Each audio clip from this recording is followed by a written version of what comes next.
The March 19th, 2025 Finance, Native Communities, and Tribal Governments Committee will come to order. It is 9:31 a.m. I'm Dan Strauss, Chair of the committee. Will the clerk please call the roll? Councilmember Kettle. Here. Council President Nelson. Present. Councilmember Saka. Here. Vice Chair Rivera. Present. Councilmember Strauss. Present. 5 present, 0 excused. Thank you. We have 2 items on the agenda today. We have the appointment of Kiersten Grove as Director of Finance and Administrative Services, and a briefing and discussion on hearing protection regulations.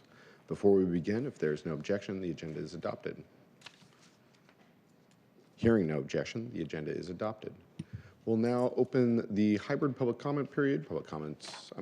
Before I read the instructions, we do have David Haynes signed up online, but not present. So David Haynes, now's the time to call in. I see you are now present. So the hybrid public comment should relate to items on today's agenda within the purview of this committee. Clerk, how many speakers do we have? One? Just one online. Thank you. Each speaker will be given 2 minutes.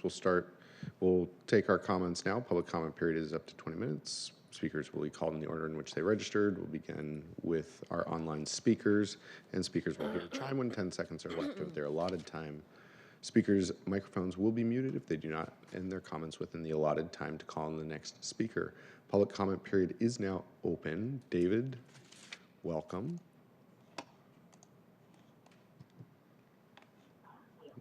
*6 to unmute. Hi, thank you, David Moore. Hello. There hasn't been too many committee meetings for the Finance Native Tribal Committee. Why is that?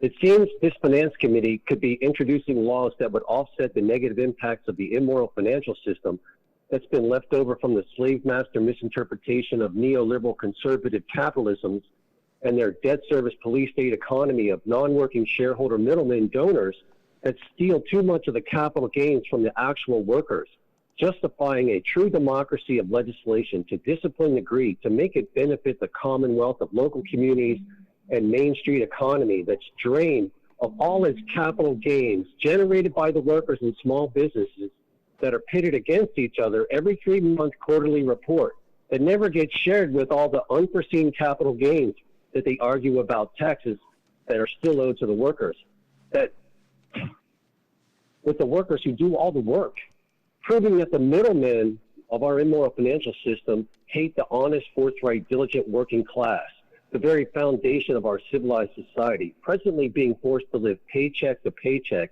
as society implodes and tax revenues tank because Democrats still sabotage police reform with unqualified priority hires, still exempting criminals from jail, prioritizing for homeless and housing services first before innocent houseless that are racistly discriminated and hated and subhuman mistreated, making it safe to go out, while workers and small businesses are being backstabbed by 20th century rentals and lease speculators of dilapidated, inflated real estate, justifying legislation to incentivize banks and financial institutions to prioritize financing new homes and redevelopments that would create more robust floor space and higher levels in housing and multi-use with better floor plans to offset the unnecessary and excessive suffering of slum real estate, of all these rundown, dilapidated, double, triple, quadruple inflated residential and commercial real estate that are filled with flawed. Thank you, David. That does conclude all of the public speakers that we have physically or remotely present. So seeing as we have no additional speakers, we will move on to the next agenda item. And colleagues, please feel free to come up to the table. Clerk, will you please read the short title of item number 1 into the record? Appointment 3094, Kiersten Grove as Director of Department of Finance and Administrative Services for a term to March 1st, 2029 for briefing, discussion, and possible vote. Thank you. Interim Director Grove joined us at the Select Budget Committee on March 5th, as well as COO Marco Lowe. The council that day finalized and sent written questions to her. She has since responded, and we forwarded those responses out this previous Friday. The answers are also attached to the agenda. So I'm going to turn it over to you. I've got the questions here. I'll ask a few questions, and colleagues, if you have any questions, after their brief introduction will be the time. Thank you. Over to you, Marco. Thank you so much. And I just wanted to, we're back here, do a quick introduction of Kiersten and to say that when you're in the city, the first week you're here, you wonder what FAS does. And by the second week, you kind of wonder what they don't touch. And the questions from the council really showed that depth of understanding of responsibility at the department and what we're asking Kiersten to do. And I just appreciate the time and thought the council put into those and look forward to the discussion today. Thank you. Great. Thank you very much. Thank you for having me back. I appreciate it. I enjoyed speaking with you 2 weeks ago when I was here during the Select Budget Committee and appreciate the thoughtful questions you sent following that meeting. I also wanted to thank you all for the work you've done to support FAS and, more importantly, our city.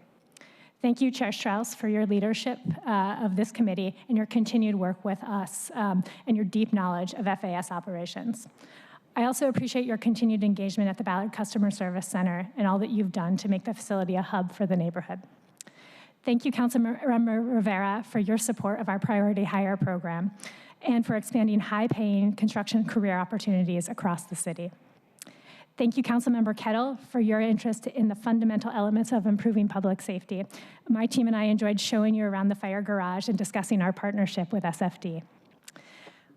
And thank you, Councilmember Saka, for our meeting last week. Your work to bring the transportation levy to fruition will bring amazing things to our city, and we in FAS look forward to supporting those efforts through contracting, fleets, and facility needs. And finally, thank you, Council President Nelson, for your support of the city's WIMBY efforts and for attending our reverse vendor trade show and the launch of the executive order on contracting equity. I've enjoyed working with each of you and appreciate your time today. As I mentioned when I was here 2 weeks ago, I've worked at the City of Seattle for almost 13 years. I've made Seattle my home and am raising my family here, and I'm deeply committed and care about our neighborhoods and communities. I've worked in a number of city departments and recognize the unique value and contributions that each add to city operations. But I feel particularly honored to be here today to talk about my leadership at FAS.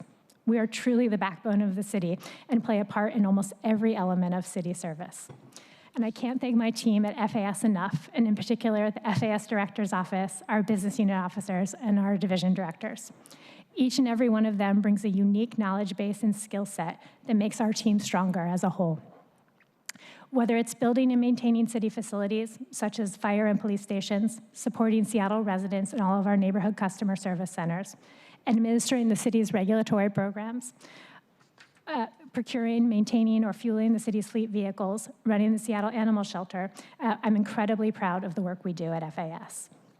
During the 2 years that I've been acting director, we've accomplished a lot worth noting. Our success in connecting women and minority-owned businesses with opportunities across the city. We've set ambitious goals and are achieving measurable outcomes for WIMBY businesses. FAS launched the city's first ever free pet vaccination clinic in neighborhoods throughout Seattle, and there's one happening at 10 a.m. this morning at the Rainier warehouse. Last year, FAS worked to update the city's priority hire legislation to expand access to apprenticeships across the region. We put the city's 500th electric vehicle into operation. And finally, we've implemented department-wide training and support systems to help our team develop customer service skills that focus on leadership growth while centering equity. I'm very much looking forward to the opportunity to talk with you today about leading FAS, and I appreciate your time and the thoughtful questions you provided prior to this meeting. Thank you. Thank you, Interim Director. I'll pass it to my colleagues for questions and comments. Before I ask my questions, I'll just kick us off to say that FAS to me is the backbone of our city. You operate our buildings, you operate our fleets, you provide our administration, whether that's collecting taxes or enforcing rules. You also create and accept the contracts on behalf. I was just investigating an issue that we were having with a parks RFP, and come to find out, of course, they don't do it themselves. They rely on FAS to put out those RFPs. You're our front door and you're our front desk. It is an actual pleasure to get to work in the customer service center in Ballard because I get to see the front desk to the city. Your employees oftentimes meet people on their most upset days, and they do really hard work on behalf of the city. And it's really an honor to get to see them doing their finest. And so with that, I'll hold my questions for a moment, but I will kick off. I didn't ask a question in writing because we talk about it so often, and that is about the back-end building. What is the timeline? I think, I'll just say what you've heard me say so many times is that we need to move faster even if we're still on time. And I know that some unexpected barriers have arisen, but my goal is to get that project moving as quickly as possible so that we can meet our intergovernmental agreements. Any updates that you want to share on backend, and then I'll open it up to my colleagues. Sure. So as you know, because we've talked about this quite a bit and appreciate your advocacy and interest in this particular project, we have done some initial foundation work, which prompted us to look a little bit more closely, particularly at the piers holding the building up. We're doing that work now and investigating whether or not that will lead to additional efforts, but should be complete with 30% design in the coming month, at which point we'll have a better estimate both on final timing and total cost associated with it. So moving along, certainly, and we'll have much more concrete updates in the coming month. Okay, I look forward to that. Colleagues, and as always, the faster we can move, the better, because we do have government-to-government agreements in place, and I want to make sure we honor that. I see Councilmember Kettle. Councilmember Kettle.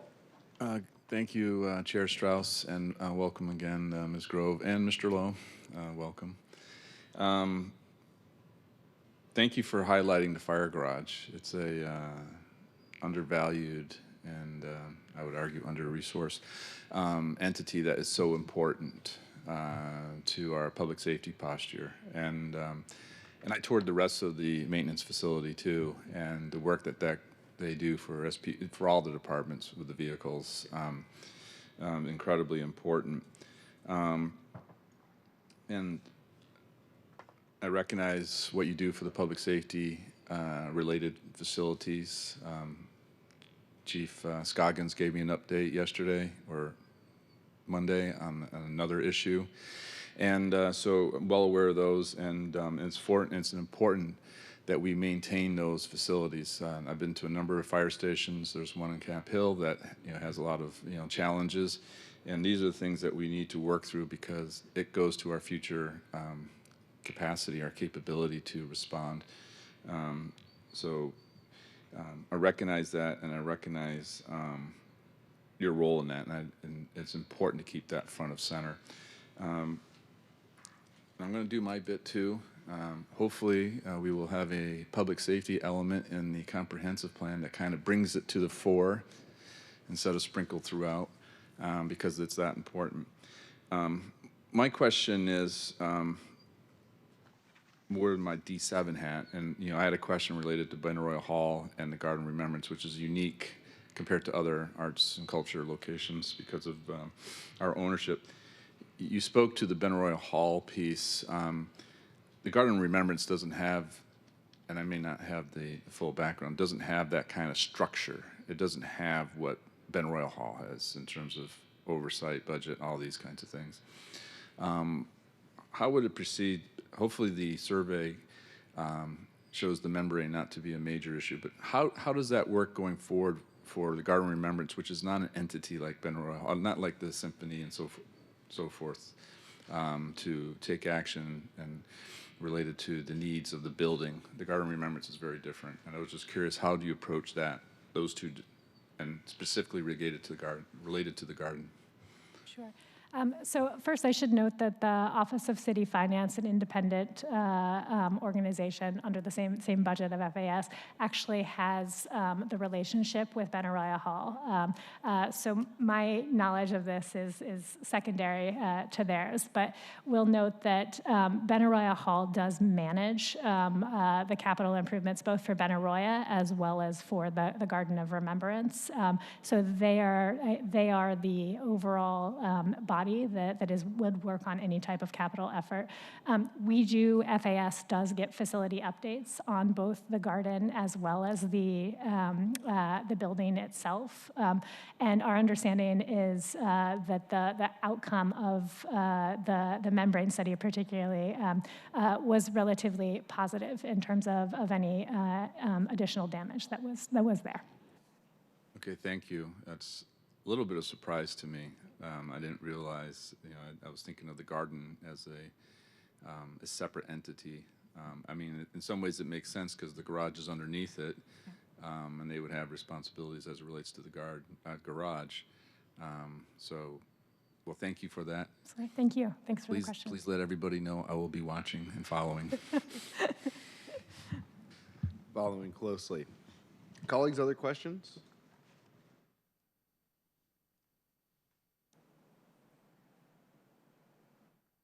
I'm seeing no other questions from my colleagues. Councilmember Saka. Thank you, Mr. Chair. And thank you, Interim Director Grove, COO Lowe. Appreciate you for being here as well. And I, too, enjoyed our conversation last week. I heard that. Thank you.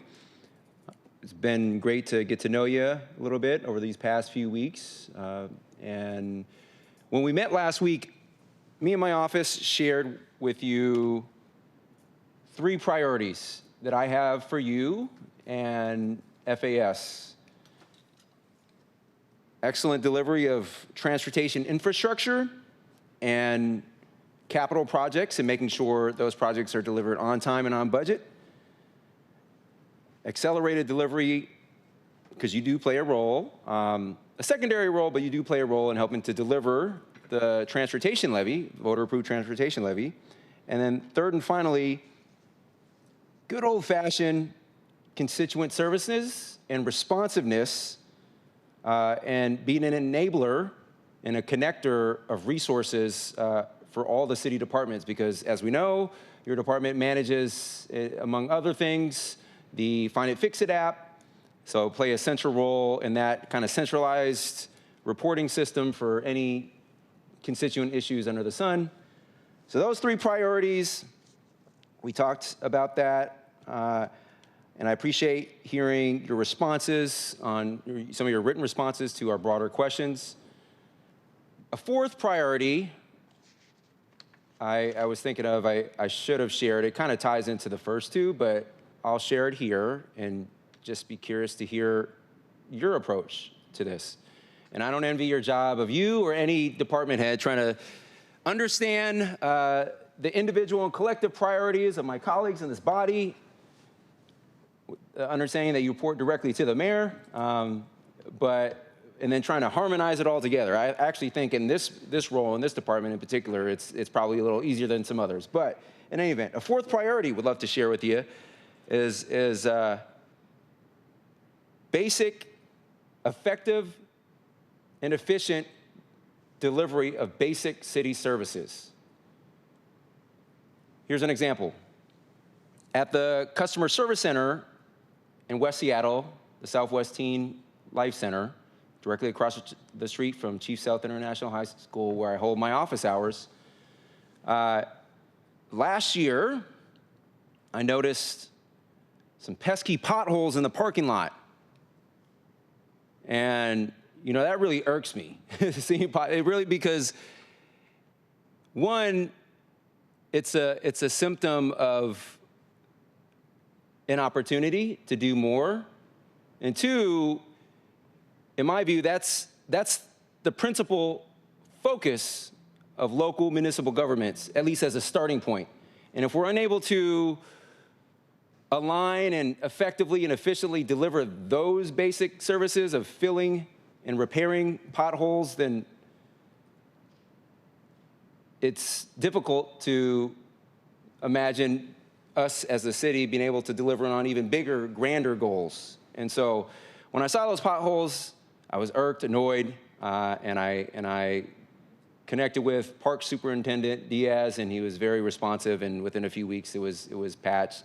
I think the parking lot itself still needs some work, but regardless, that is an example of efficient and effective delivery of basic services. And as we learned, the department has a very broad, expansive portfolio and scope of work within its mission. So I know there's a lot of cool things and exciting things going on, and I read some of your goals there. How would you prioritize my 4th priority there in terms of the efficient, effective delivery of basic city services within your department? And what kind of opportunities do you see to build upon that work? Sure. Thank you for that question. So at FAS, things much like you talked about actually come up fairly frequently. And we have implemented a system where if an emergent issue happens, staff have an opportunity to immediately report that to an internal list, and then we're able to mobilize our other resources across the department to handle that particular issue. One example might be, for instance, if there's an issue at the Seattle Animal Shelter. We had an electrical surge situation that was happening. Immediately, they reported it. We also have electricians in a separate line of our work. They were immediately able then to respond to see that big operational thing that was going on. I think there's an opportunity, and I think probably many other departments have something very similar, but the folks who are delivering service at the Southwest Teen Center have an opportunity to do the same thing similarly with Parks operations staff to handle the building issues. And I'm sure Superintendent Diaz is also very aware of these opportunities. All right, thank you. And my next and final question is this whole notion of breaking down silos. And the mayor has a One Seattle vision and approach that many of us on this floor have sort of adopted. And we try to live up to it as best as possible.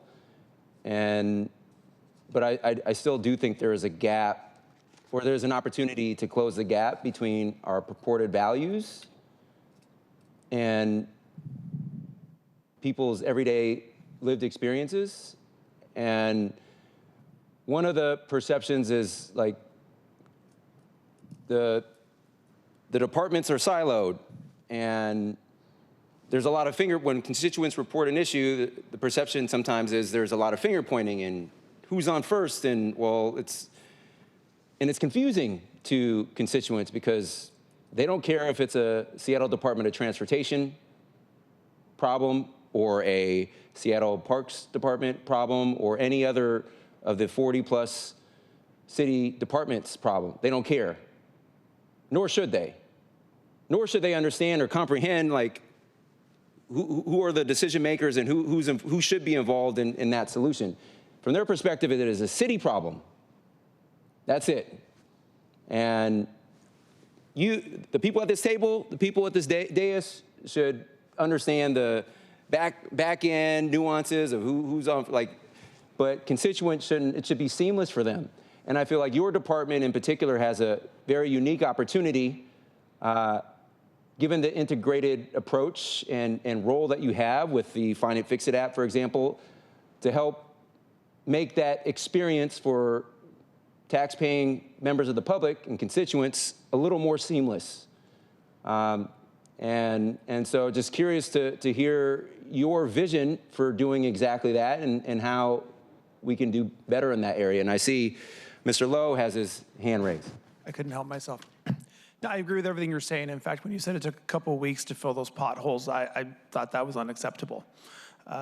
We should do that faster. And I think FAS has done a good job during what happened the last couple of years where the city had, as every city did, a lot of things on the front burner that didn't necessarily put customer service where it should have been remaining on the front burner. The mayor mentioned in his State of the City speech the PACT program, and we're trying to do exactly what you're discussing. I think we do a good job. I think we can do a lot better. And I think it comes down to accountability as well as silo busting, and the departments need to know that they're expected. Kiersten has X amount of power, and I think in many ways FAS kept the lights on for a lot of our customer service work, but that as a former department director and a much smaller department director, it is hard to sometimes get departments to listen to you as another department. So ultimately, and I mean this sincerely, it's me that needs to be held accountable on this, and that as we do this effort of PACT to implement what the mayor has envisioned, how we make sure that people get responses that are quick, they have updates. I think right now Find It, Fix It doesn't even tell you if it's resolved. I think we use the word resolved, but it doesn't mean it's resolved. It means we've closed the ticket out, which is infuriating as somebody who put in 2 tickets last night myself. So I welcome you to bring me back to the table with my team and others to make sure we, on this journey, work with the council, keep you informed, and make sure you're seeing in it what the mayor hopes to see in it as well. Thank you. And I would agree that the system as it currently exists and operates today is generally good. It's not great, and there's an opportunity to get better, just like there is in everything in life. So in any event, look forward to working with you, CEO Lowe, the mayor, to do exactly that, and my colleagues, of course, to do exactly that. Thank you, Mr. Chair. Thank you, Councilmember Saka. Vice Chair Rivera, I see your hand. Thank you, Chair, and thank you, Interim Director Grove and Mayor's Office, Marco Lowe, for being here. I want to say I agree with my colleague, Councilmember Saka. Customer service and general service, city services can be much improved in the city. I will say that is not, to your point, Marco, it is not the responsibility necessarily solely of FAS. I will say that I think the Find It, Fix It app has been working the best that I've seen since my time at the city, because in yesteryear, we didn't have one central repository for where folks could report all the things that they needed. I have seen in my time at the city where folks are reporting, I mean, any resident can report anything through Find It, Fix It. FAS farms it out to the city department, and in my opinion, it's getting stuck at the city departments, which is what you're describing, so our experiences are matching. And so I will say that, yes, we need, just as a city, a better response to constituents' needs across the board. And that is not the sole responsibility of FAS. And I will say, again, I think FAS is doing a good job farming out, and they have to rely on city departments to do the work. And then sometimes what happens is then FAS will get blamed because they haven't responded when they can't do anything about it, which again, thank you, Marco, for raising that.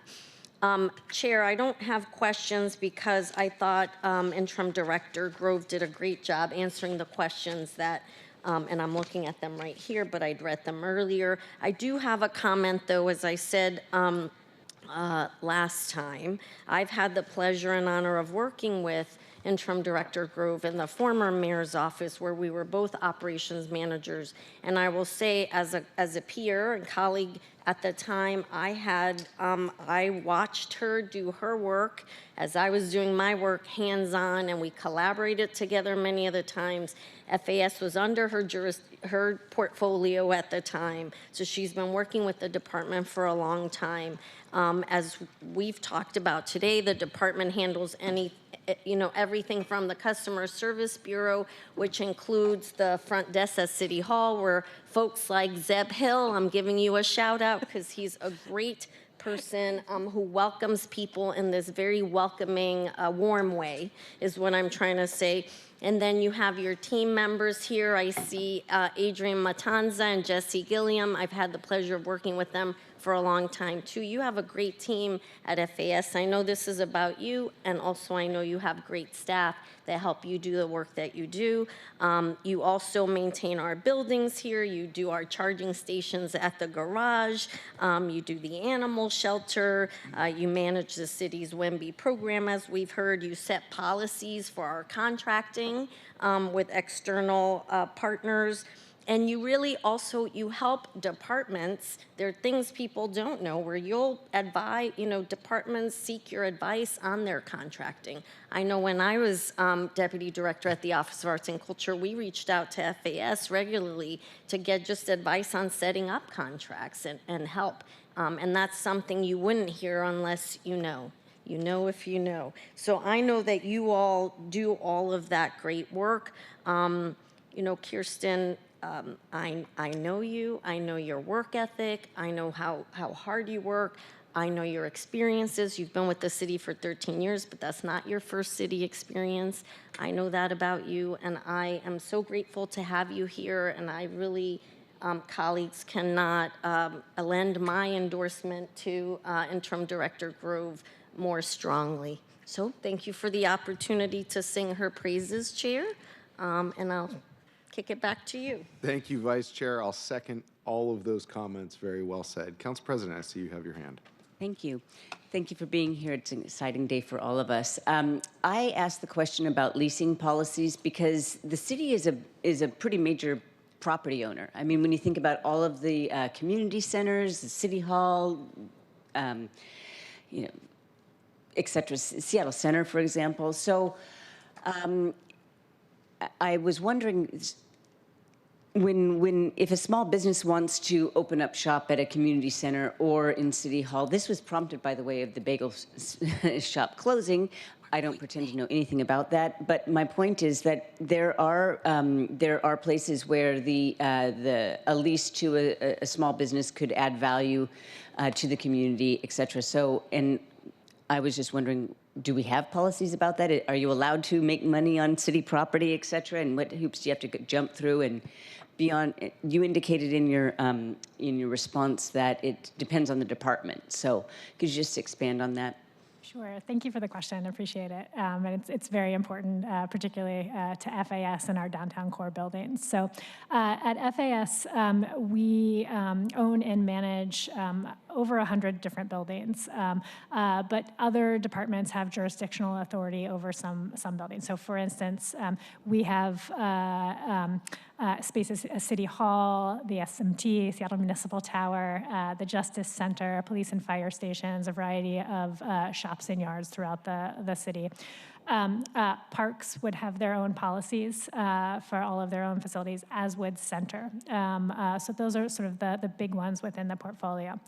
FAS has a few retail spaces within the downtown core. One of them you were talking about earlier in Seattle City Hall, and then we have some as well in the Municipal Tower.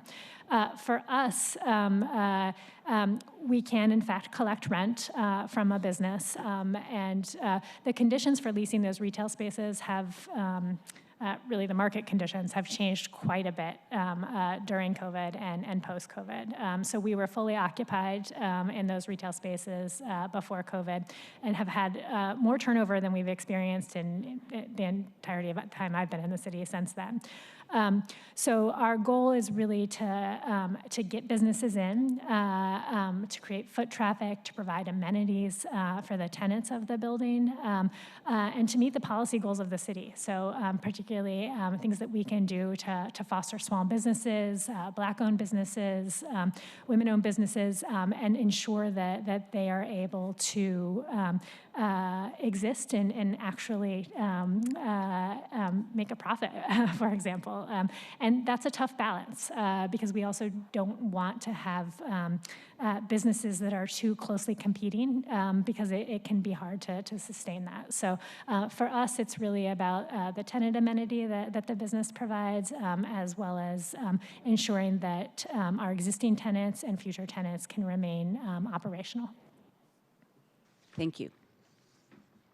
Thank you. Vice Chair Rivera, I see you have your hand again. Thank you, Chair. And I meant to mention, and this is an important piece of Interim Director Grove's work, is at the forefront and at the center of the work that she does is accountability and in the service of city residents. And that is really critical to any department director. And I didn't want to leave this conversation without pointing that piece out, because at the end of the day, we are providing the services to the residents.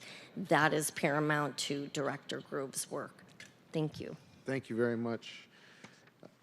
I'm going to dig into the questions that you answered for us. I'm going to start with combining number 2 and number 3, which tell us a little bit about what you've achieved as the interim director. I've gotten to watch really amazing work. And then what are the biggest challenges that we're facing?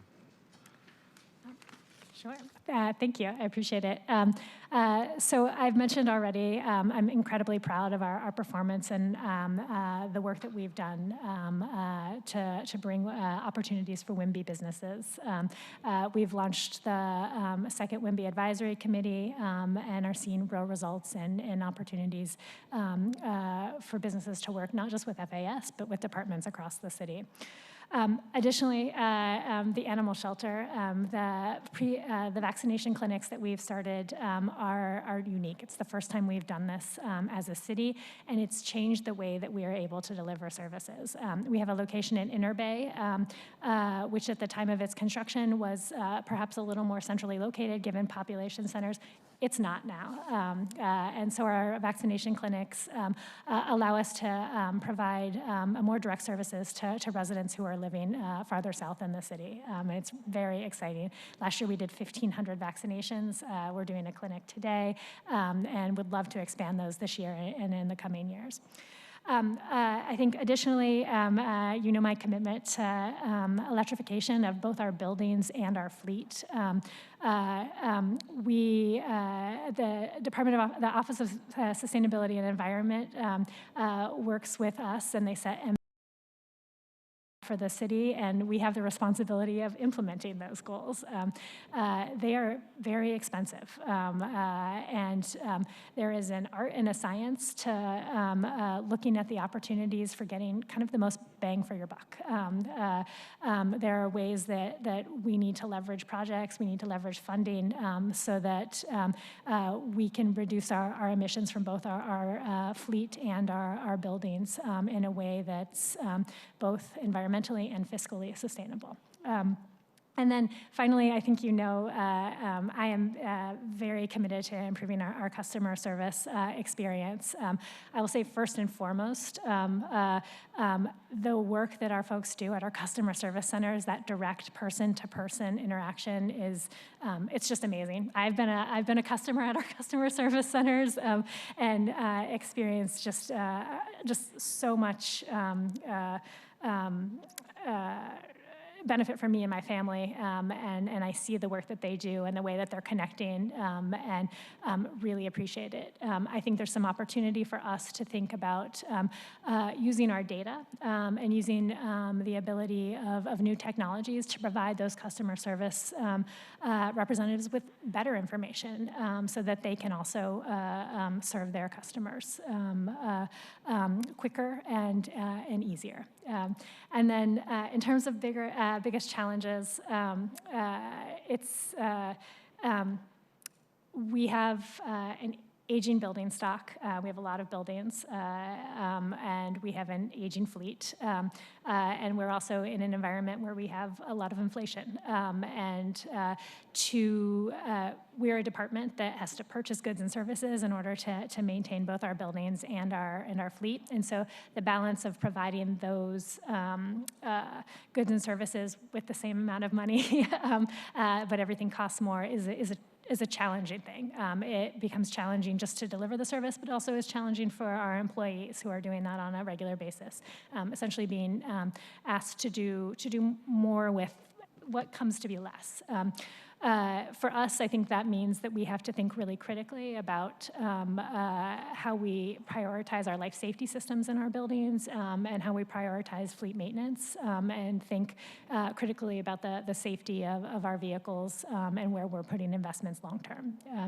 So we've been working with the budget office to do that in the coming years, and it's really a question of planning and making sure that we have a good understanding of our existing conditions. Thank you. Yes, absolutely. When operating and maintaining buildings, an ounce of prevention is cheaper than a pound of cure. Yes. And I understand that you have to make those balances as we move through challenging budget times. So thank you there. With that, I'm going to move on to question 5, which was how has and will FAS continue to align with council districts? It's interesting to see already your service centers are almost evenly spread out, and this has been a change for the city, for all departments in the last decade, where council districts have now gone through multiple elections, and folks it's a different relationship that district council members have with their districts, even though we all still represent the entire city of Seattle, there's a particular focus for each of us. How has FAS changed over the course of that decade, and where do you see that we need to go from here?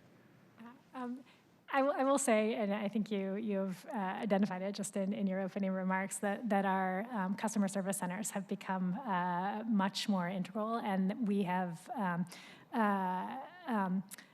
been able to deliver services, I think, in different ways in each of the customer service centers. So they have unique considerations. So Southeast and Southwest, we have more passport applications and anywhere else in the city. So we definitely see that as a focus in those particular council districts. We might have higher utility payment rates at another one. Or we also have opted to provide regulatory licensing at some of our districts, particularly the Lake City office, primarily because we know that folks who are coming in for taxi licenses or other business licenses live in the area or do business in the area, and that's a convenient and easy location for them to receive services rather than coming directly downtown. And then I think just the work that we do to support internal operations for other departments has also become a little bit different. So, for instance, electric vehicles are now very prominent throughout our fleet for parks, for SDOT, for SPU, and we have charging infrastructure certainly in the central area, but with EVs, we also need to think about the work that we have, the opportunities we have throughout the city for staff to go and charge their vehicles and deliver services. So the support services have also become, I think, much more focused on neighborhood efforts and how we do that in a more directed way. Thank you. I'm going to take us back. I don't know when the change happened, but many of the service centers, at least I know the Ballard one, used to be operated by Department of Neighborhoods. That change occurred, and at the same time, as somebody that used to sit on the Ballard District Council myself, we had that relationship with Department of Neighborhoods. Those changes occurred where we don't have Thomas Whittemore working out of my office, or out of the, I'm working out of his office now, right? And what I noticed with those changes and how the city was deploying in neighborhoods is that we still have the building infrastructure there that was set up to support this direct community engagement. And I'm not here to say any which way about the relationship with district councils and community councils. What I've brought and what I've committed to my residents is that I'll fill in that space that Thomas used to have, right? Because that community engagement is still just as important. And so for me, I guess this is not for you, interim director, this is more a challenge for my colleagues, which is as that space needs to be filled, we have the shell, we have the building, and that space needs to be filled by us in a way to help create that community engagement. I've seen a positive change at the Ballard District, or at the Ballard Service Center, just by being present and engaged, filling in that space that Department of Neighborhoods used to occupy a little bit more fully. Councilmember Kettle, I see you've got your hand, and then I'll keep ticking down. I got a couple more questions. Thank you, Chair. I just wanted to chime in somewhat out of great jealousy of District 6. It's sad in a way because, like, you know, the comp plan of the first meeting, we're going to hold it at City Hall. And, you know, the boundary of District 7 is like the jail and the King County Admin Building there. So we got the jail on one side and I got the pit on the other. Everybody is all to the north. And the idea that people are going to come down here is farcical, to be honest. And then, then the backup is the Seattle Municipal Tower. So I'm extremely jealous of my colleague in District 6 because I don't have a version of that. And, you know, we have our challenges with our community councils, you know, Belltown, Uptown, all those areas, South Lake Union. It's devoid of all that. And there should be some type of master plan in terms of how to get better coverage because District 7 just doesn't have it. I'm trying to arrange town halls it's really hard. You know, try to do things at Seattle Center, but that costs. It's not like, you know, it's not like I get a city council discount. And so it makes it hard to do the outreach. And I'm someone who went through that whole phase of the city and neighborhoods relationship with Mayor Murray and everything else. And to be honest with you, it's very sad because it used to be very strong. And it kind of used to be like point to point. Like I knew the person. Lori was her name, by the way. And it's not there now. And I'm not saying anything negative about Department of Neighborhoods because they do other things, but everything has been shifted in a way that we don't have this kind of relationship that we had in the past. So I just wanted to remark that District 7 could use what District 6 has. I'm not expecting a government center like him that he has. And I've been there, by the way. That's where I got my Vision Zero signs, because I'm still a block watch captain for my neighborhood, by the way. That's where I got my Vision Zero signs. I think I got my last passport there. You know, the library's right next door. I took my daughter there, voted with my daughter, you know, holding my hand back in 2016 there, and went to Starbucks afterwards. And we don't have that in District 7. So I just wanted to make that note. Yeah. Thank you. Thank you, Councilmember Kettle. Let the record reflect, your district office is 9 stories tall, mine is 1. I'm teasing. That does bring up, I'm not going to open this can of worms today for answers, but as I remember, and so I'll bring this up on the record today, and let's follow up after this meeting. When the Mercer Mega Block was sold, when that transition occurred, there was money set aside for a community center. I know that there has been many iterations, there's been many years that have gone by, and the desire and that need for that community center is still real, in part because the Belltown Community Center is closed. I'm putting on my D7 hat again, sorry, Bob.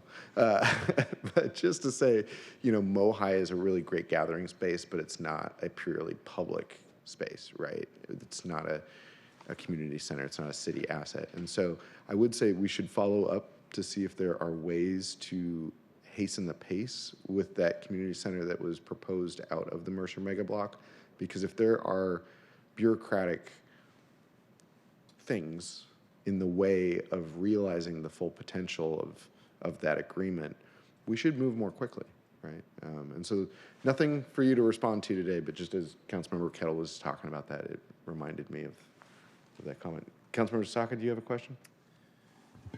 Thank you, Mr. Chair. Just to comment that another thing that we talked about when we met last week, you know, I advocated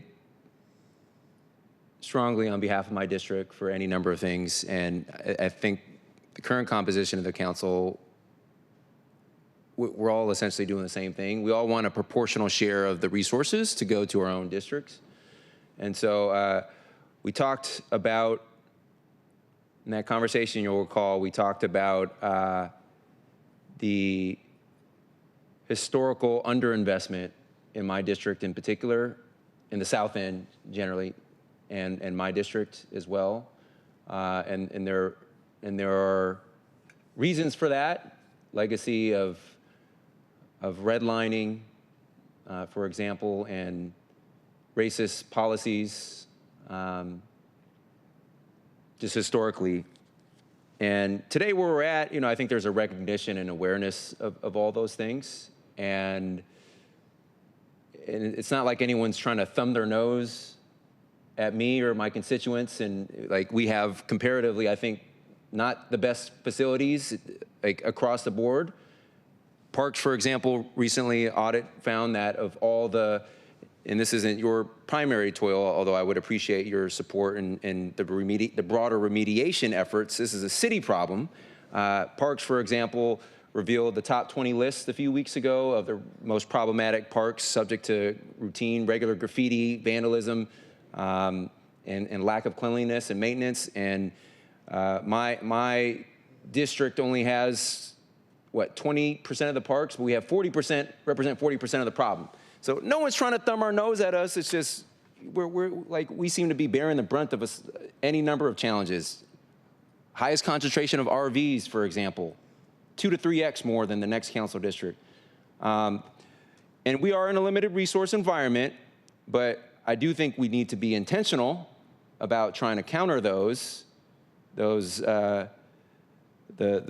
legacy of oppression and some of these past policies and lack of investment. Like I mentioned, I visited Chair Strauss's office in Ballard. It's a great office.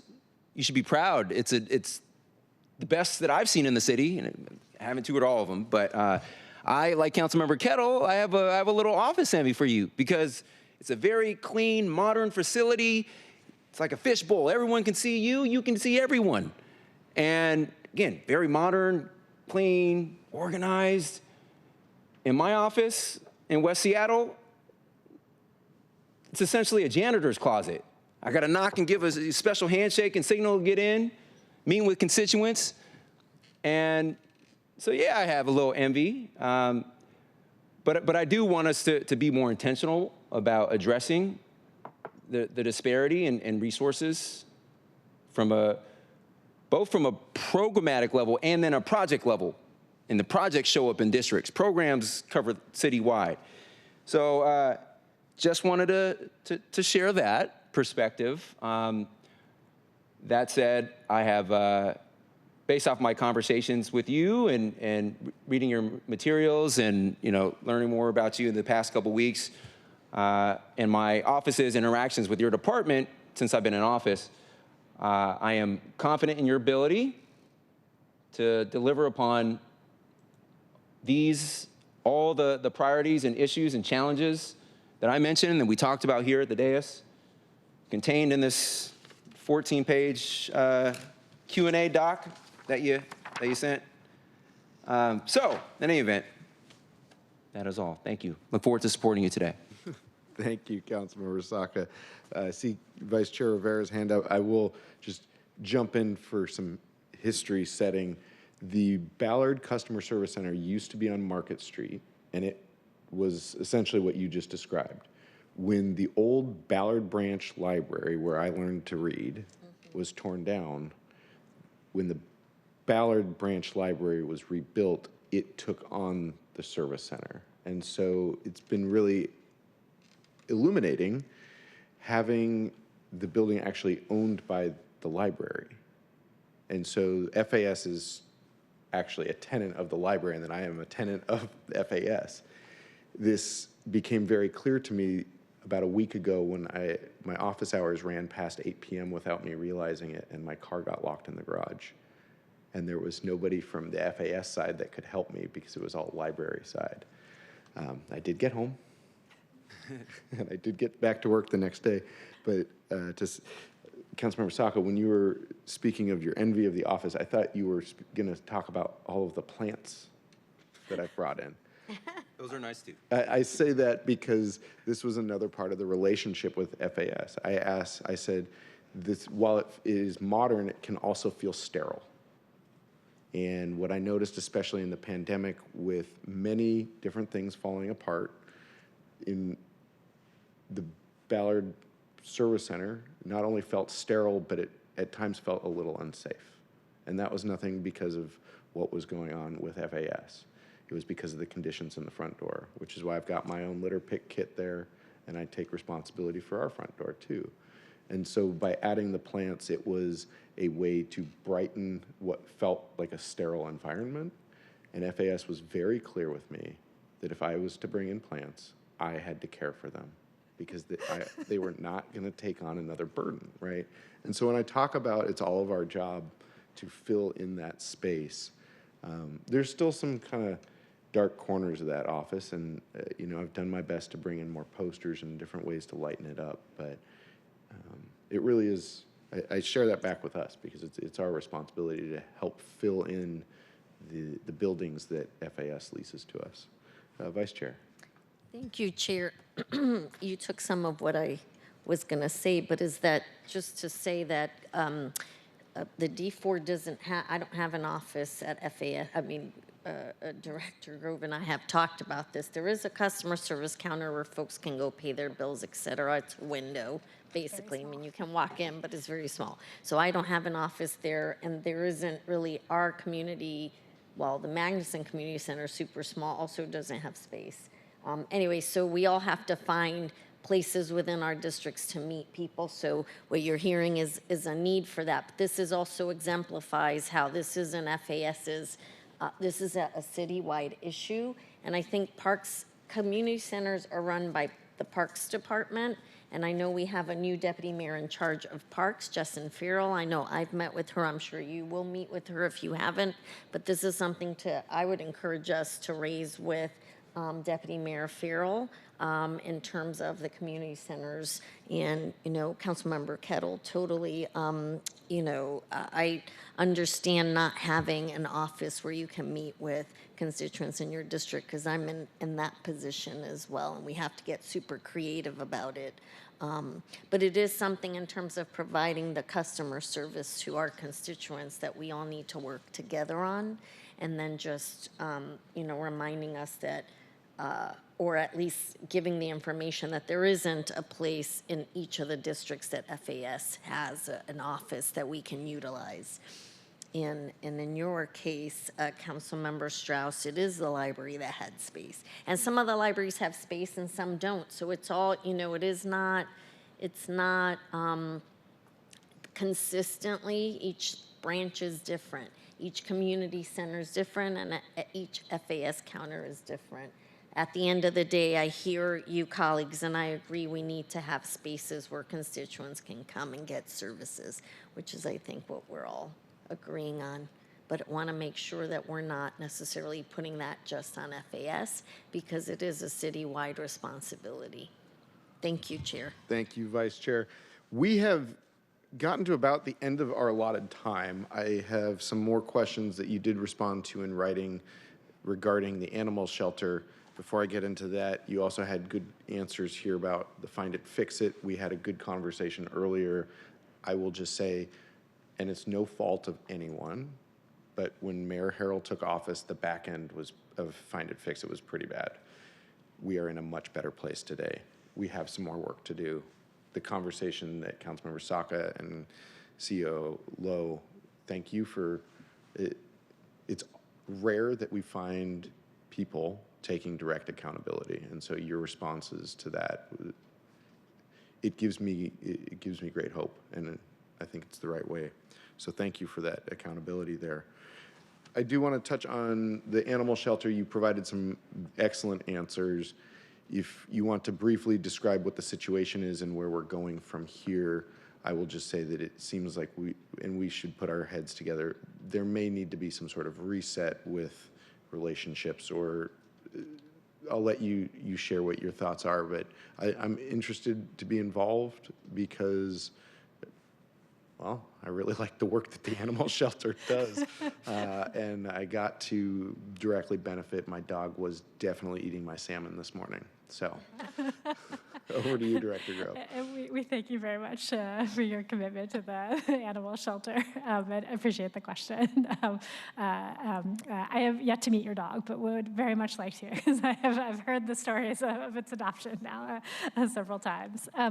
I think the thing that I want to acknowledge about the shelter is first and foremost the amazing work of the staff and the volunteers at the shelter.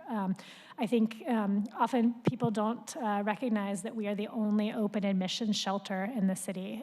That means that animals come to us usually in a time of crisis, and the people that we work with are often in a time of crisis. So it could be a situation where an animal has been abused. They're often situation and they have brought the animal to us. Perhaps the animal is sick. Perhaps the person can no longer take care of the animal. We are the place and the only place in the city where those animals can come. That said, our staff are incredibly versed in working with both animals and people who are in crisis. The experience of working in the shelter is both, I think, very meaningful to folks, but also it's a stressful condition. And I cannot thank them enough for all of the work they do, and can't thank the volunteers who are there on a daily basis, providing assistance, both within the shelter, but also as foster homes for our animals. I would say the condition at the shelter is we see more animals, and we see animals that are in a more stressful condition. And that's very much true for shelters across the country, particularly post-pandemic.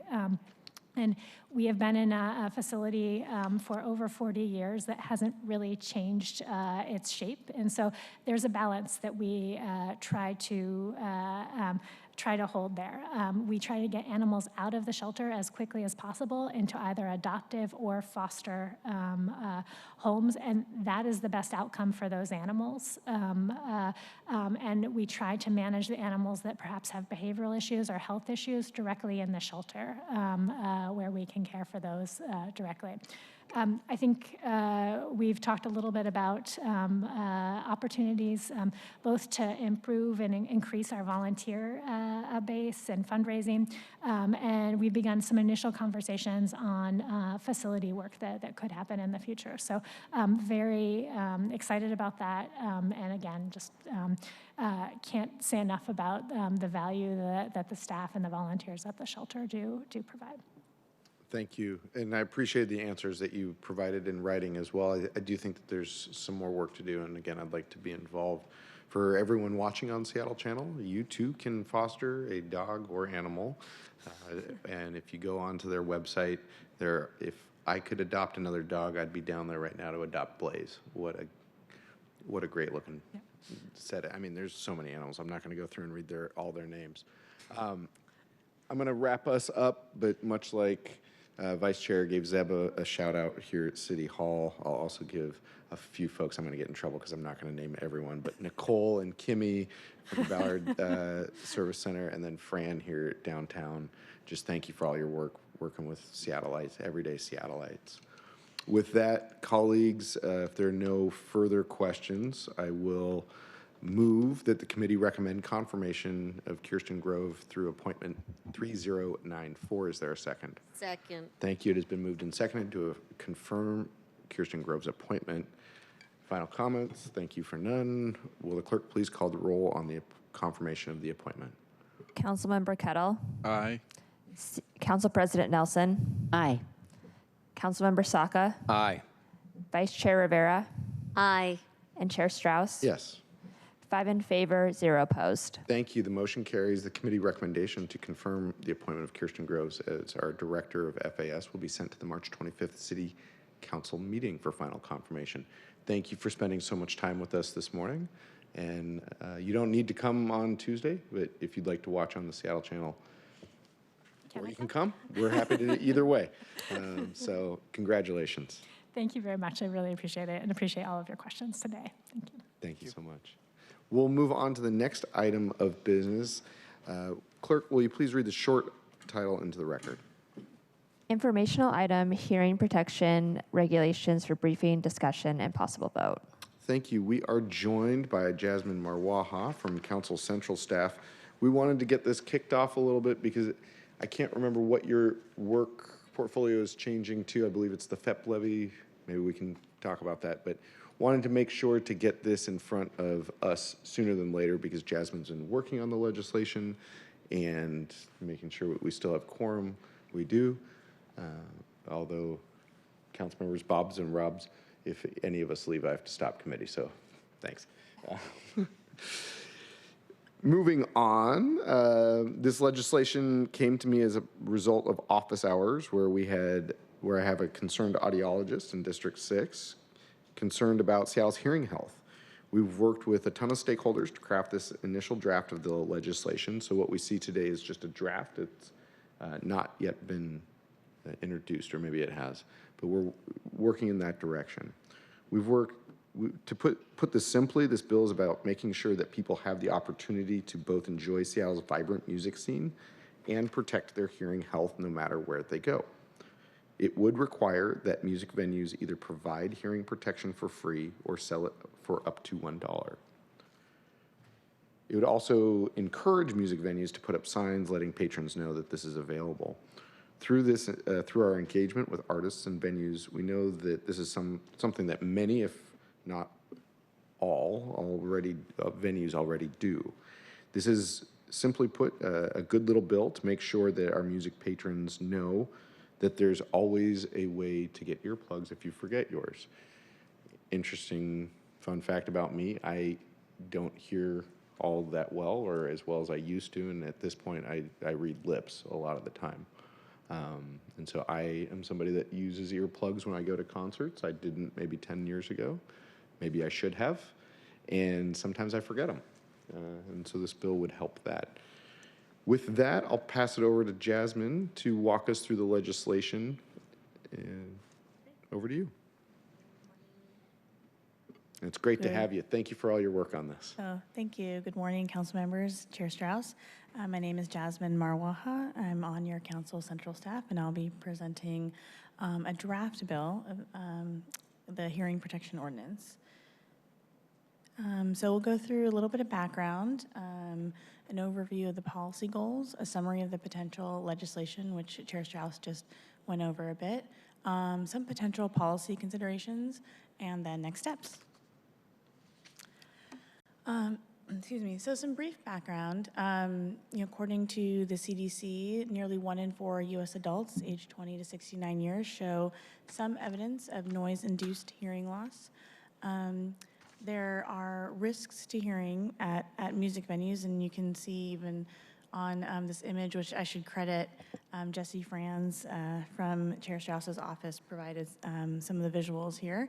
That even at a, there's the front row of a rock concert, but even going to the symphony exposes one to noise levels that are potentially unsafe.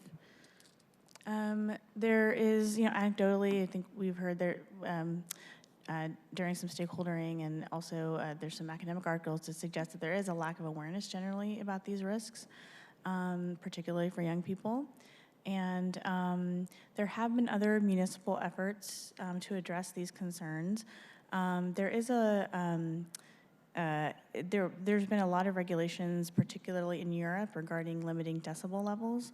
But closer to home, we have a couple of examples. San Francisco requires venues that have an extended hours permit, hold over 500 people, and have an area for dancing. They require that those venues provide earplugs for free or at a reasonable price.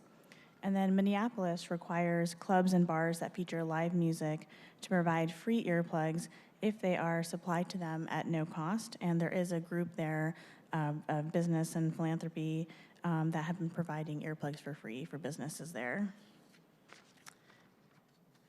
So the policy goals are to raise awareness of the risks associated with loud music, to provide more opportunities to access hearing protection, and to advance consumer protection without unduly burdening businesses.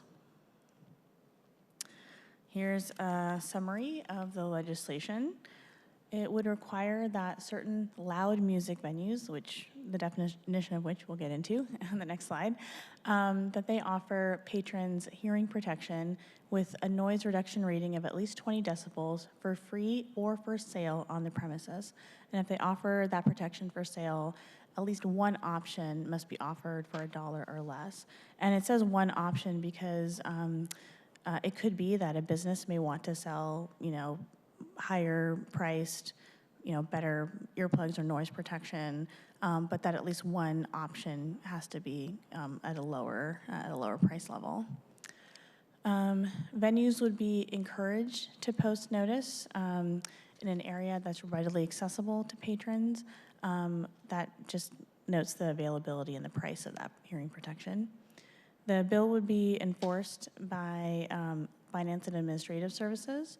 Right now, the enforcement is structured such that there's an initial warning with 30 days to comply. and then a $50 citation for each week of noncompliance after the warning period. The effective date of the draft is January 1st, 2026. And before you move on here, I just want to focus colleagues in this section within the enforcement. Clearly, we have to do something, but the intention is not to be punitive. So I looked at the way that SDCI has in the past done the vacant building monitoring program. So I looked at the model that they used when I found that program to be less effective than today, and then just kind of plainly speaking here, which was if somebody received a citation or warning, that the first three are technically warnings, even though they're called citations, they would be given 30 days to comply. If they complied, then we're fine and we move forward. The $50 is something, that number can change. I will just say that if we are asking FAS, we have to look at it from a cost recovery model because this is not intended to be punitive. So we have to know how much, if we're going to be asking FAS to enforce, that they can recover from that action. We're not looking to make money. We're not looking to charge people a large amount of money, but we do need to have some cost recovery.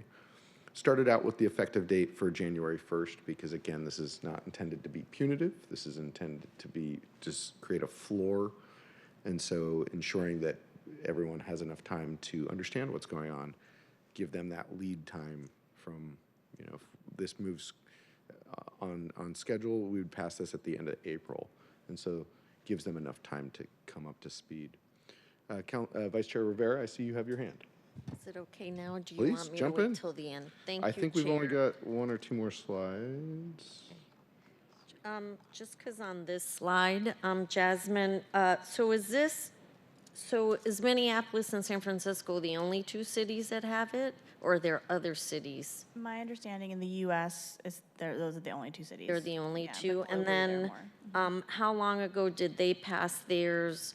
What have we seen? How well has it worked there? What unintended consequences have they seen? There's a liability issue here too. If the city takes on a regulation of something, it always winds up that we, you know, it opens us up to legal liability on the back end. Someone could sue the city, you know. So how has that all worked in these two other cities? So And is this exactly what they've put in place, or is theirs different? And if so, how is this different from what they're doing?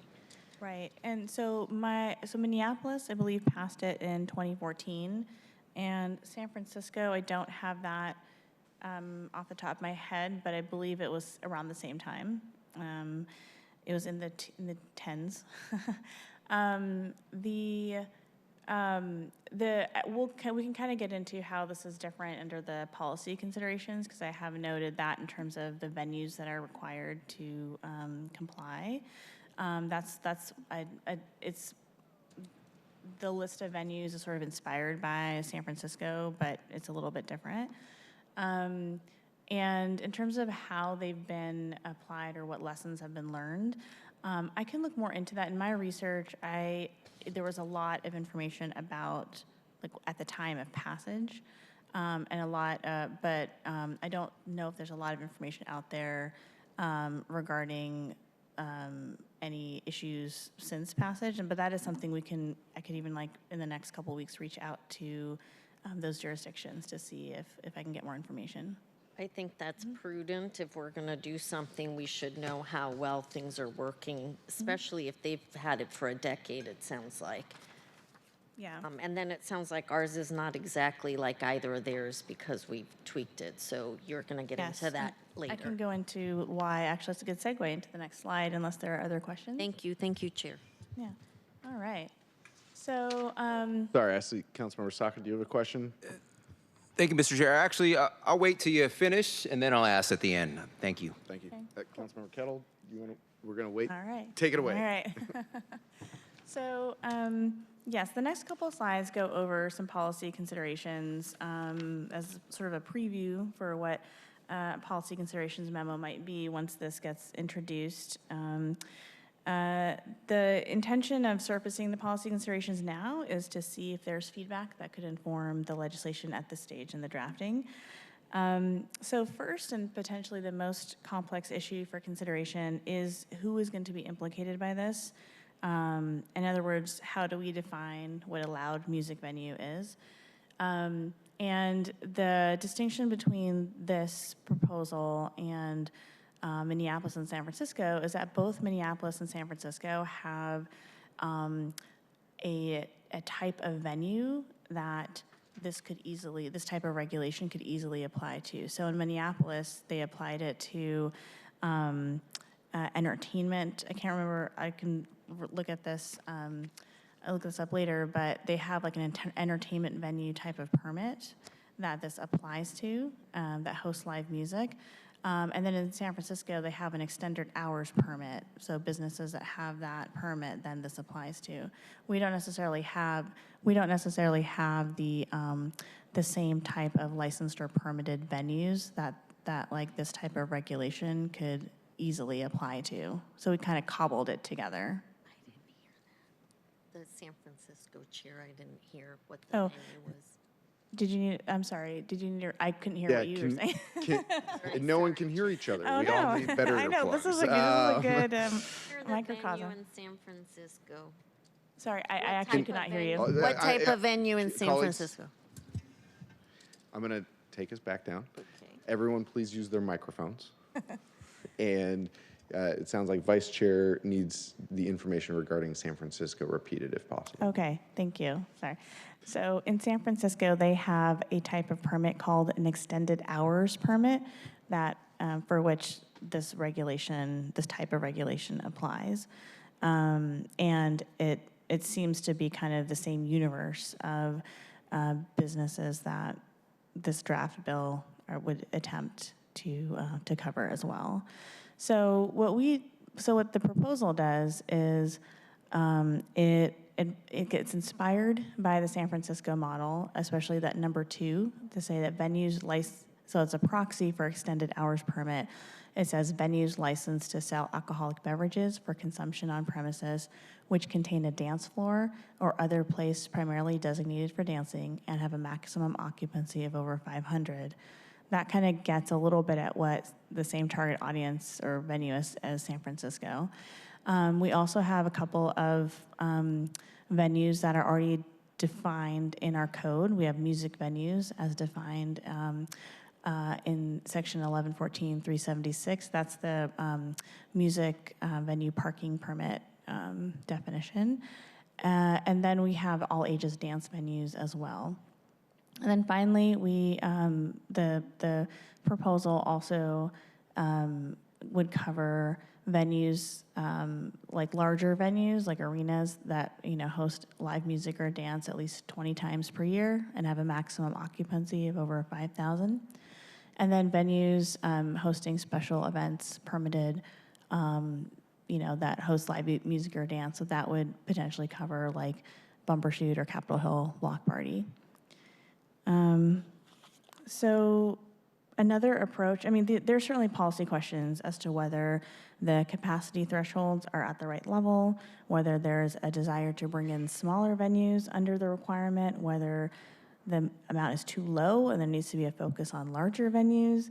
And maybe there's just too many parts to this definition and we need to simplify it. Even if that means leaving some venues out. These are all policy considerations for you all. Another approach that was considered would have defined loud music venue based on the decibel levels that patrons are exposed to. That is more like the European approach. However, that poses some other thorny policy and implementation questions. Who would monitor the decibel levels? Over what period of time? How often would it need to exceed the recommended level for the requirement to apply? So the uncertainty of it was harder from an enforcement standpoint and potentially would be undesirable for businesses as well. So because businesses would, might want more predictability about whether they're covered or not. So rather than getting into the business of monitoring decibels, this approach you see here seemed more enforceable and straightforward to know what types of premises this would apply to, even if it doesn't get at the entire universe of relevant venues. So this is, again, the policy consideration for council as to whether this strikes the right balance. Thank you, Jasmine. I would say let's get through the rest of your presentation because we're almost to the question slide. Colleagues, I'll just share with you my North Star with this policy is minimizing negative impacts on businesses and maximizing positive accessibility for music lovers to hearing protection. And so we want to make sure we don't become punitive in expanding our scope unnecessarily. Back to you, Jasmine. Sure.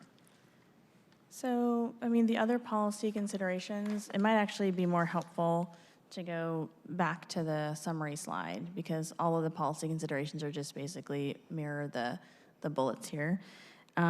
So is the dollar threshold, you know, is that too high, is too low? Should it be adjusted for inflation? It says venues would be encouraged to post notice. A policy consideration maybe should we require them to post notice? Or would that be overly burdensome and potentially not necessary because businesses may have actually a profit motivation to let folks know that these earplugs are available for sale. So we may not need to have a regulation about the posting of notice. That's a question. The enforcement, you know, there may be a good reason, as Chair Strauss mentioned, to sort of set the amounts where they are and have a warning. You know, the council could choose to increase those penalties or have a stronger enforcement approach as well. And finally, the effective date is also a policy choice. It could be that council may want to move it forward to allow the regulations to go into effect sooner. But on the other hand, it's possible that allowing a longer lead-up time would allow more time for more outreach and more time for businesses to voluntarily comply. So again, these are all just questions for consideration. And that brings me to the next steps. So the goal is to have this for introduction and referral in time for, I believe, the committee meeting that's April 16th. That's correct. Yeah. Yep. And then it's for discussion and possible vote depending on how the committee discussion goes. And that's it. Thank you. So colleagues, if we will be sharing the draft, since it's not been introduced, this is a great time to have your fingerprints on it. Because again, I'm looking for collaboration here.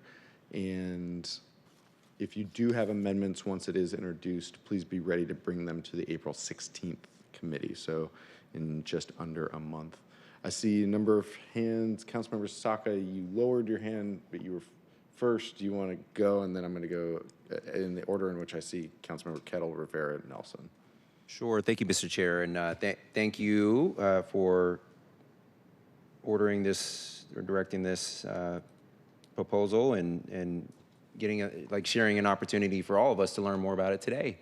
And a few questions that I have, and just for clarity, I think I know the answer, but just for clarity, there's no currently central staff analysis memo available yet because the legislation hasn't been finalized. Is that correct? That is correct. Okay, cool.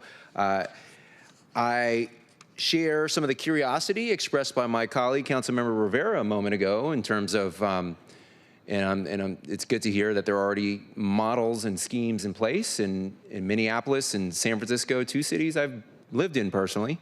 And with, of course, some Seattle-specific tweaks. But I would be curious in that central staff analysis to also learn more about, implementation challenges and mitigations of, some of the potential unintended consequences, et cetera. But this potential legislation, as noted, I guess, we're at the potential legislation stage. It would introduce a new regulatory scheme in Seattle for I think, a valid purpose. I guess at a high level, I'm just curious to make sure it's narrowly tailored enough to meet the valid need. And so some questions I have in my mind is that I'm thinking of right now, just quickly based off of hearing your presentation, looking at it live, and then just looking at the the model or the current draft of the bill is what's the rationale for the hearing protection to be offered at $1 or less, or $1 or less? And why not a reasonable price, like I heard Minneapolis has a requirement for? And so that's just a question. Also, another question I have, and my sense is especially because there's no central staff analysis memo available yet, but it's a question I would appreciate more clarity on, is what is the total anticipated cost of implementation? Set up a new regulatory scheme. There is a cost associated with implementing it. We shouldn't, as policymakers, endeavor to write laws on the books if we're not prepared to enforce and administer those. So what is the anticipated cost? How is the decision made to select FAS as the enforcement authority as opposed to other 40-plus departments, executive departments? How many total impacted venues as currently written? And as you aptly pointed out, that is a policy consideration at the end of the day, but under the current proposal, how many venues would be impacted? That would be a good starting point, but I appreciate the hearing about this today so we can flesh out some of those, and in the spirit of collaboration, to the chair's point, bring this to life, do something that we can all rally behind. So thank you. That's great. Those are great questions. I see Jasmine's got some answers. Yes, thank you. Those are great questions, and I can take a stab at an initial answer for some of them. Regarding the cost of implementation, I did send this to FAS under their Consumer Protection Division, and they identified no red flags. And in fact, the enforcement scheme, having it cite to the RCW citation process, allows there to be less administrative burden on FAS to sort of come up with a lot of that scaffolding for enforcement, and was recommended as like a way to have it be a little bit less impactful on FAS. It is complaints-based, and my understanding, and we can confirm this with FAS, is that they believe they can absorb this if it's a complaints-based system. But we can definitely confirm that, and I can nail down whether they anticipate there to be any direct costs. I can imagine there might be like some outreach costs or some staff time, and we can see if we can get some figures on that, but it's possible that we may not have a full answer, a complete answer on that. Why FAS? It falls under Title VII, under their Consumer Protection Code, and it sort of fits in their line of business in terms of regulating consumer protection. So that's why FAS. And then I had a question myself about the impacted venues, and something I'd love to be able to nail that down, or at least maybe consult with the Music Commission or other stakeholders to get more of that information. Thank you so much. Mm-hmm. Thank you. We did invite the Music Commission. They are currently meeting right now, which is why we had a double booking conflict there. I'm going to move on. I see Councilmember Kettle. Thank you, Chair Strauss. Hearing loss is very important. It's like my left ear, and sometimes my wife thinks I don't hear her, so maybe I do have some hearing loss myself. I would know probably the most amount of noise ever is if you've ever been on a flight deck of an aircraft carrier during current operations. That's one. But here locally, street racing creates a lot of noise for our residents. Sometimes it could be, slight, just to wake you up at 4:15 in the morning on a Saturday morning like last weekend. Or if you're right there, it could be, very loud decibels impacting. And that kind of highlights, a challenge that I'm not sure if my other colleagues have sensed as much as ours, maybe in U district, but with the increasing number of residents in the greater downtown, like the 3 regional centers, and there's more and more, and there's still activity, these conflicts are starting to brew in terms of noise, maybe not to the level of this, but I just got one the other day. I won't mention the venue or where the resident lived, but it's funny how this has come up within the last week in my inbox. And so that's the first part, just in terms of my remarks. My question or thoughts, my initial thoughts were something focused more on children, because the potential for more damage, children under 18, under 21, those kinds of things, that's a consideration. I was going to ask about the Music Commission. It seems like the Music Commission should have an opportunity to weigh in on this, particularly because we're working with them on so many other issues that are out there. So this is just one. And through that collaboration with the Music Commission, who knows, this could be like an avenue. And I guess these are first reflections. A pilot program where we work with the Music Commission and the industry kind of, in some ways may take the lead and have like a two-step process. I don't know. But it's important. Those are just considerations. These are just the first things that came to my head. And the last one related to, costs and FAS and so forth, Councilmember Saka, I'm learning this through our after-hours bill. Sometimes it's not as easy as you think in terms of trying to do regulation and the cost of it and implementation. Trust me, I've learned. And so that's an important question to ask. And sometimes you don't. The answer could be way more difficult than you thought. Let me just say it that way.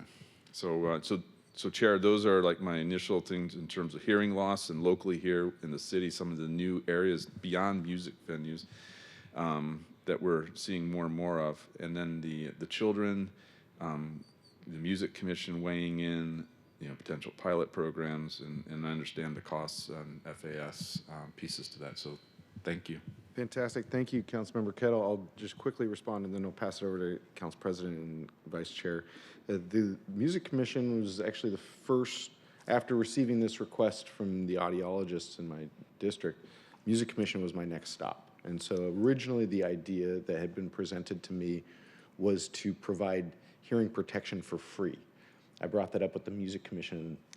Immediate feedback was, can you let us sell it for $1 or less, right? And it's, again, in the spirit of creating the fewest negative impacts and the most positive impacts. And so my staff has also met with the Music Commission a number of times. Again, they were invited to come, but we've got a conflict. And so I think we're aiming to have them be able to join on the 16th. I'll make sure that they do before we vote out the bill.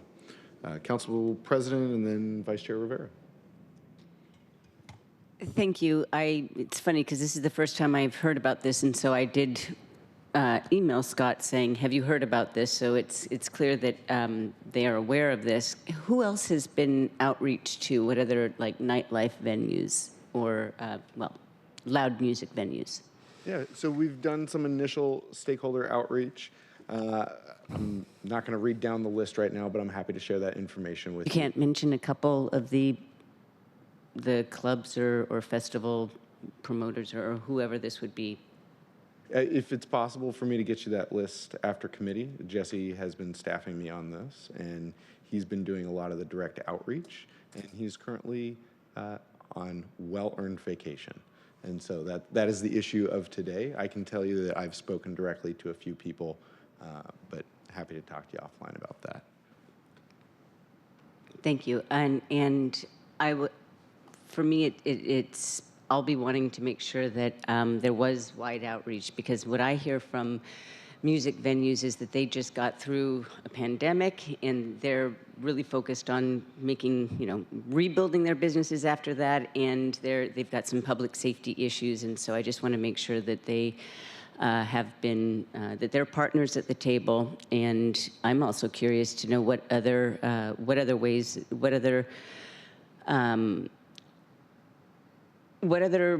well, Councilmember Kettle brought up children and street racing, et cetera. There are a lot of things that can cause hearing damage, and so I'm just curious what other sources of loud music were put on the table for addressing when it comes to really protecting people's hearings. Thank you. That's actually very helpful, because in this context, Jasmine brought up that we had discussed setting it at a decibel level. And one of the things that we realized pretty quickly there, rather than using some of the other definitions, is that it could include churches, it could include, many churches have rock bands these days. The unknown, and that's where it became a little blurry of, are we putting a regulation on a business or entity that doesn't realize it? And so that's why we're looking at those definitions to be associated with business licenses, so that we can be sure that we're not unintentionally requiring something of someone without letting them know. And kind of to Councilmember Kettle's comment about the pilot program, if you will, that's a bit of what we're looking to do here, rather than make it expansive by decibel level that could ensnare many unintentionally, for a good reason, but unintentionally. Being more narrow with the definition allows us to pilot this with the places that we already are sure that hearing loss could occur. In Jesse's absence, is there anybody else in your office that could forward me the list of venues that have been outreached to? We'll make sure to have staff work with your staff. Thank you. Thank you. Councilmember Rivera, Vice Chair Rivera. Thank you, Chair. In addition to all the questions, I echo the same questions of my colleagues. I notice you have outdoor that has been selected, so in my mind, there's a difference between outdoor and indoor. So why was, outdoor festivals included? How does that work? Again, I still have the questions about the legal liability, because every time cities take on a regulatory piece, then it becomes, can people sue us because they lost their hearing, et cetera. Councilmember Kettle, you bring up a great point about street racing. Obviously, and I know you know this, but I'm gonna say it out loud, is just street racing is different from someone has chosen to go to a loud music venue. They are taking their, it's almost like an assumption of liability. People are choosing that, unlike the street racing. And then I'm gonna say something else, which is, in my district, we've had serious issues with partying at parks, that while it might not be a hearing loss issue, it is very much a quality of life issue, and we can't seem to get that under control. So it's something that we really need to look at, and so that is really important to me, that piece. This, like I said, folks are going to a music venue. They know it's gonna be loud music, so I want to hear more about who requested this. Is this the best way to meet what was requested? Like I said, the legal liability piece, I find it interesting that only 2 cities across the country have done it. They did it 10 years ago. No one else has done it again. There's just and this isn't like, in general, when we're going to decide to start regulating something we do not currently regulate, there are just a lot of questions, and there's got to be a scrutiny on all of it in general. And this has nothing to do with whether or not we support the merits of it. We just have to do our due diligence, and there's a lot of missing information here that I'm hoping that will become part of this conversation, obviously sooner rather than later, if this legislation, if the timeline is to be kept for April. I am nowhere near being able to take a vote on this in April, because I think there's a lot here that needs to be teased out. Thank you. Let's see if we can get your questions answered in the next month, and if you need more time, then we'll take more time. Any other questions at this time? Councilmember Soccer? Thank you, Mr. Chair. So certainly this would pick up many concert venues, hence the importance, as you know, the Music Commission. But the last concert I attended, me and my wife went to Justin Timberlake last year, and it was very loud. And it was loud in part because of me. I was screaming like a teenage girl. It was awesome. And then, Burna Boy before that, and so yeah, when we go to certain events, we many people, but not all, know that they can expect this. Well, they can expect some level of noise, but so as part of the forthcoming analysis, be curious to learn more about the signage requirement versus encouragement in the other jurisdictions. And I would be curious to explore that, because maybe it makes sense in Seattle, for example, to have signage, like require signage versus encourage it. And maybe if we do that, I'm just hypotheticals here, all this would have to be further explored. And maybe if we do that, like for certain venues, that would be sufficient. And so wouldn't have to impose an additional requirement that they offer for sale or provide for free earplugs, which is an additional, in my mind at least, an additional layer of overhead, because they have to maintain that, have someone available to sell it versus posting a sign one time in a readily accessible location. So just the deconstructing and understanding the trade-offs of the constructs of encouraging signage versus requiring it. I too share the concern about the liability, but I think it's a solvable one based off of my understanding. Like, once governments get in the business of regulation, it as a general proposition opens the door for, increased legal exposure and risk in lawsuits. But my understanding is that we can also limit our own liability statutorily. And so if we do something like this, would also like to have a provision that does exactly that. And then finally, I'll note that, so I represent District 1, and I have 2 world-class venues, stadiums in my district in Soto. And I know Councilmember Kittle has Climate Pledge in his, and I'm sure they have a point of view on this as well. But so in addition to the Music Commission, curious to hear their thoughts in any event. But I 100% agree with the policy goals, like the principle level, and I think that's what's most important at this early stage for us to align on, because we can figure out, the nitty-gritty specific details later. But so I just want all this to say, I want to thank the chair for bringing this forward and teeing up this important conversation. Thank you, Councilmember Saka. I'm just going to chat briefly about the signage, and then I'll pass it over to you, Vice Chair. Your question was the same one that I had. I believe the Music Commission recommended that we require signage, and that made me a little nervous, to be honest, because I don't want a venue to get a penalty if they didn't put the sign in the right place, or the sign fell down and the manager forgot to put it up, right? And so that is a policy choice that we can and will make. And that's why I chose encourage rather than require. And it's my understanding, but I'll double check, that Climate Pledge and many venues across the city already provide hearing protection for free. But we'll dig into that. So good points. Vice Chair. Thank you, Chair. And Councilmember Saka, thanks for putting into words what I was alluding to, which is we would need to have some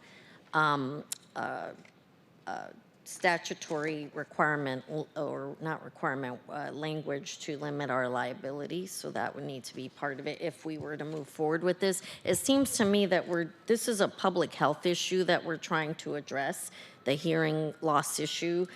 Is this, historically, do we have data around people are losing their hearing because they're going to these music venues?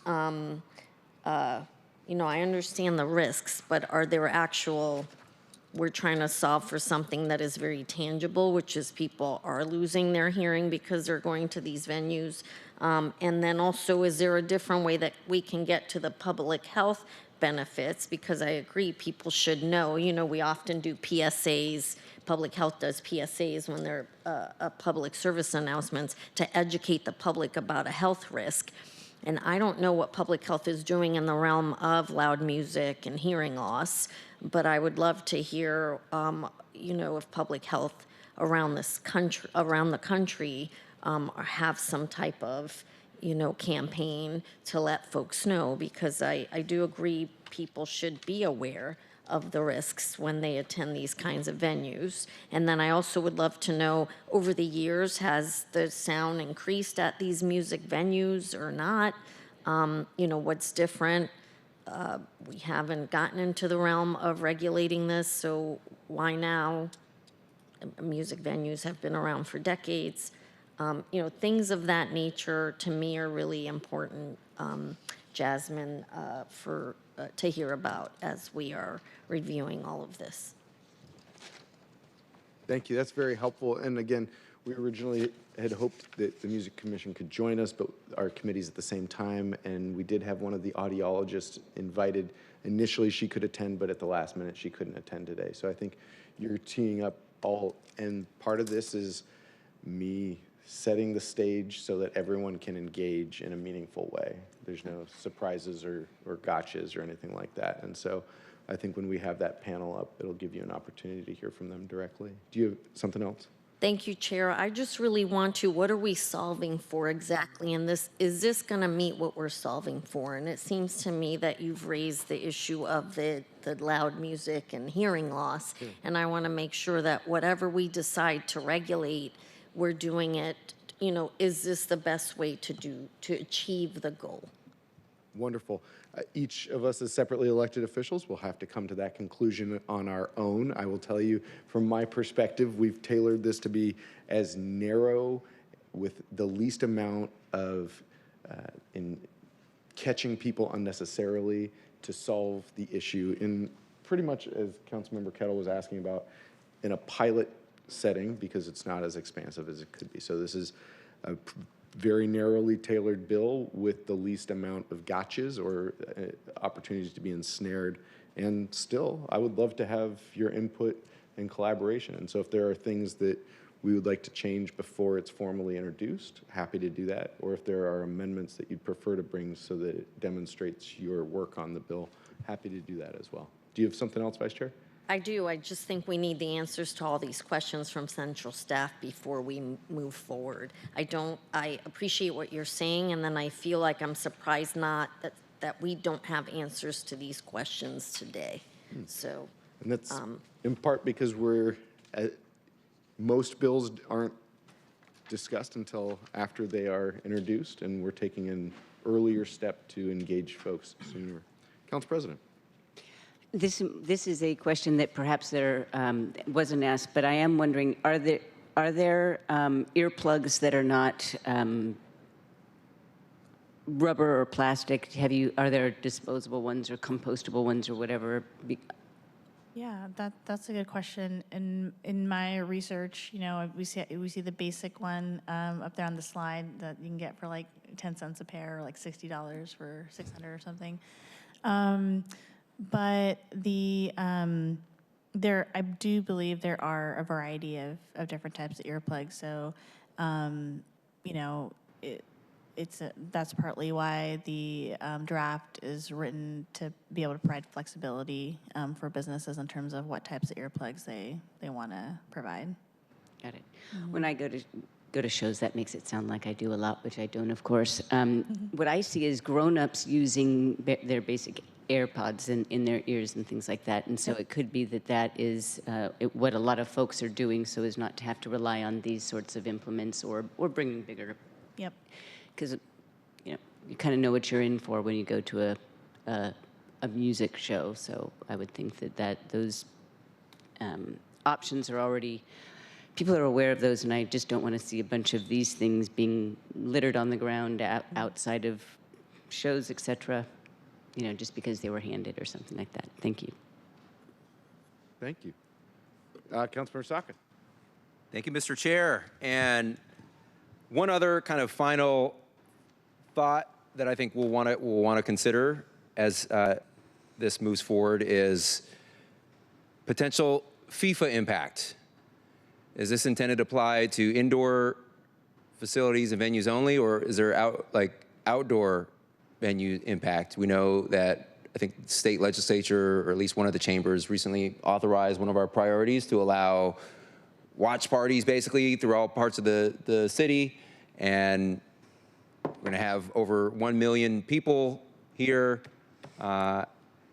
from other parts of the world visiting here in Seattle. And so just kind of thinking through, so what does that mean? Do we suspend?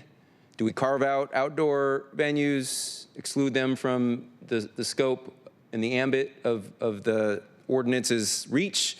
Do we suspend for a certain period during FIFA? And I'm talking about FIFA World Cup, FIFA Club Cup or whatever. That's cool too. But the big bang is going to be next year. How are we thinking about this in the context of FIFA? I think we'll want to collectively think through. So thank you, Mr. Chair. Thank you, Councilmember Saka. And in part, that gets back to the definitions. And I'd love to work with you on the definitions because it goes, again, back to if we regulated this by decibel level, then it could ensnare those places unintentionally. And when we build it towards a business license, it allows for the information, the educational information to be sent easily. That's part of why we put the effective date out, so that when businesses renew, that they are able to be educated in this way. And it often, many people do, I bring my own earplugs places, and sometimes I forget them. And we, in Seattle, something that's special about us is that we have a lot of folks coming in for tourism reasons, and we're known internationally for our music, whether it was the Kingsmen or Nirvana or Macklemore. I guess now that I'm listing those, I should probably list everyone, and I'm going to get in trouble. But it just comes back to the fact that folks come to our city for music because it's a highlight of our reputation. And sometimes people forget them. I see you got another comment, Councilman. What about Thank you, Mr. Chair. What about Sir Mix-a-Lot and my constituent Eddie Vedder in West Seattleite? Yeah, no, I'm just joking. All I can say is Dave Matthews lives in Limerick. There we go. Before we continue on, do we have, Vice Chair, do you have further comments? Just a quick question. Do we know, because I brought up the outdoor piece earlier, do we know if Minneapolis and San Francisco regulate the outdoor music, or is it just indoor?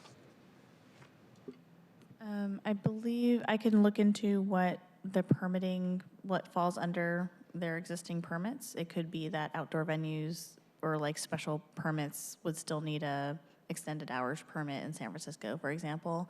I just don't know right now, but I can look that up. Great, thank you. And Vice Chair, this is for fun.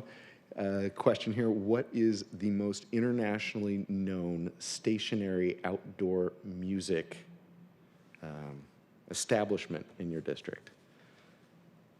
Internationally known? Totally. Well, I mean, there's so many music venues. The Neptune, the Varsity. Installation is where I was going. The answer, for me at least, is the Soundgarden at Magnuson Park. Magnuson Park. Yep. But the Neptune is... The Neptune is a great place as well. and loud. And loud. The Soundgarden is not so loud, but more fun facts here. Seeing as we have no further questions and we're 6 minutes ahead of our scheduled end time, I will take this opportunity to see if there's anything for the good of the order, any further business to come before the committee before we adjourn. Seeing none, we are hearing no further business to come before the committee. We are adjourned. Thank you, colleagues.